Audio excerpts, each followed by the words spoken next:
Plastic हाँ। एक ऐसी चीज है जो हमारी जिंदगी का हिस्सा बन गई है, पर पर्यावरण के लिए एक बहुत बड़ा बोझ भी है। हाँ बिल्कुल। और कुछ प्लास्टिक तो जैसे पॉलीयूरेथेन मतलब सैकड़ों साल तक खत्म ही नहीं होते। सही कहा। लेकिन क्या हो अगर अगर प्रकृति के पास ही इसका कोई जवाब छुपा हो, शायद अमेज़न के जंगलों में। हमें हाल ही में एक YouTube वीडियो स्क्रिप्ट मिली जिसमें एक बहुत ही दिलचस्प बात पता चली। अच्छा। हाँ, एक फंगस मिला है। हाँ। एक ऐसा फंगस जो प्लास्टिक खाता है। सुनने में थोड़ा अजीब लगता है ना? हाँ बिल्कुल, अविश्वसनीय सा। तो आज हम इसी अनोखी खोज पर थोड़ी गहराई से बात करने वाले हैं। जरूर। ये बात है 2011 की। इक्वाडोर में एक जगह है, यासुनी नेशनल पार्क। हाँ, बायोडायवर्सिटी के लिए बहुत मशहूर है। बिल्कुल।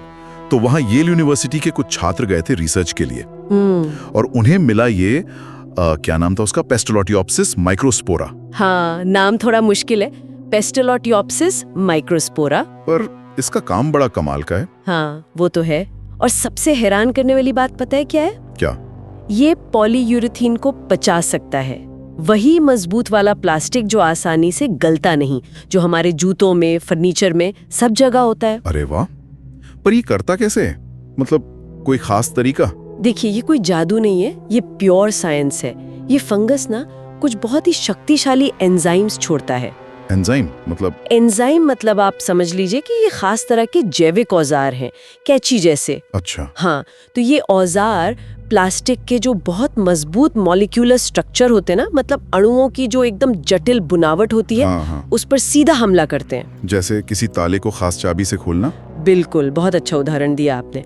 ये एंजाइम प्लास्टिक के अंदर के जो केमिकल बॉन्ड्स होते हैं ना, जो उसे मजबूती देते हैं जी, उन्हें तोड़ देते हैं एकदम छोटे छोटे हिस्सों में। अच्छा। फिर ये फंगस उन टूटे हुए पदार्थों को, खासकर उनमें जो कार्बन होता है, उसे अपने खाने और एनर्जी के लिए इस्तेमाल कर लेता है। मतलब वो प्लास्टिक को ही अपना खाना बना लेता है? सिर्फ प्लास्टिक? हाँ, यही तो कमाल की बात है। ये सिर्फ प्लास्टिक पर जिंदा रह सकता है, उसे किसी और चीज की जरूरत नहीं। ये तो अद्भुत है।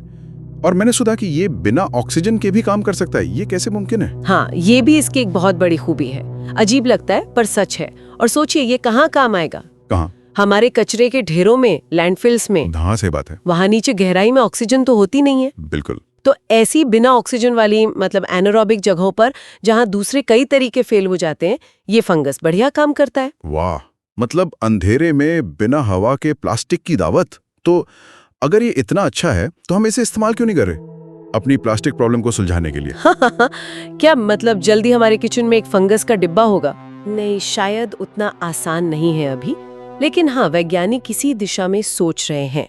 संभावनाएं तो बहुत हैं। जैसे कि? जैसे कल्पना कीजिए कि शायद भविष्य में कोई ऐसा घरेलू डिवाइस हो जिसमें आप अपना प्लास्टिक कचरा डालें और ये फंगस उसे धीरे धीरे खत्म कर दे। या फिर बड़े स्केल पर सोचें तो लैंडफिल में इसका इस्तेमाल करके वहां जमा प्लास्टिक को गलाया जा सकता है।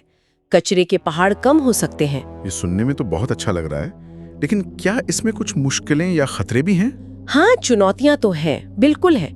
देखिए, सबसे पहली बात तो है सुरक्षा की। सुरक्षा मतलब ये कि हमें ये पक्का करना होगा कि इस फंगस को अगर हम बड़े पैमाने पर इस्तेमाल करें तो हमारे पर्यावरण को, हमारे इकोसिस्टम को कोई नुकसान ना पहुंचे। हाँ, ये तो जरूरी है। पता चला एक प्रॉब्लम सॉल्व करते हुए दूसरी खड़ी कर दी। बिल्कुल।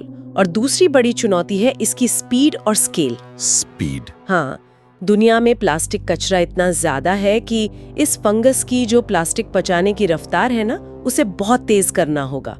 अभी ये थोड़ा धीमा है। अच्छा। हाँ, तो वैज्ञानिक इस पर काम कर रहे हैं। शायद जेनेटिक इंजीनियरिंग से या इसे सही माहौल देकर इसकी कुशलता बढ़ाई जा सके। तो मतलब उम्मीद तो है, पर रास्ता भी लंबा है। हाँ बिल्कुल। लेकिन देखिए, पेस्टलोटियोप्सिस माइक्रोस्पोरा की ये जो खोज है, ये अपने आप में बहुत प्रेरणा देती है। ये हमें याद दिलाती है कि प्रकृति के पास ना हमारी बड़ी से बड़ी मुश्किलों के लिए भी कई बार ऐसे जवाब होते हैं जिनके बारे में हमने सोचा भी नहीं होता। बस हमें उन्हें ढूंढना है। सही कहा। तो इस पूरी बातचीत का निचोड़ यही निकलता है कि अमेज़न के घने जंगलों से निकला एक छोटा सा फंगस शायद हमें प्लास्टिक जैसी एक बहुत बड़ी ग्लोबल प्रॉब्लम से लड़ने में मदद कर सकता है। प्रकृति सच में कमाल की है। हाँ, और अंत में मैं एक सवाल छोड़ना चाहूंगी सबके सोचने के लिए। जी। अनदेखे जीव या तरीके छुपे हो सकते हैं। अमेज़न जैसे विशाल इकोसिस्टम में हमारी दूसरी पर्यावरणीय चुनौतियों के कितने जवाब बंद होंगे जिनके बारे में हमें अभी कुछ पता ही नहीं। यह सोचने वाली बात है। बिल्कुल। शायद हमें प्रकृति को सिर्फ एक समस्या की तरह नहीं बल्कि समाधान के एक बहुत बड़े खजाने की तरह देखना शुरू करना चाहिए।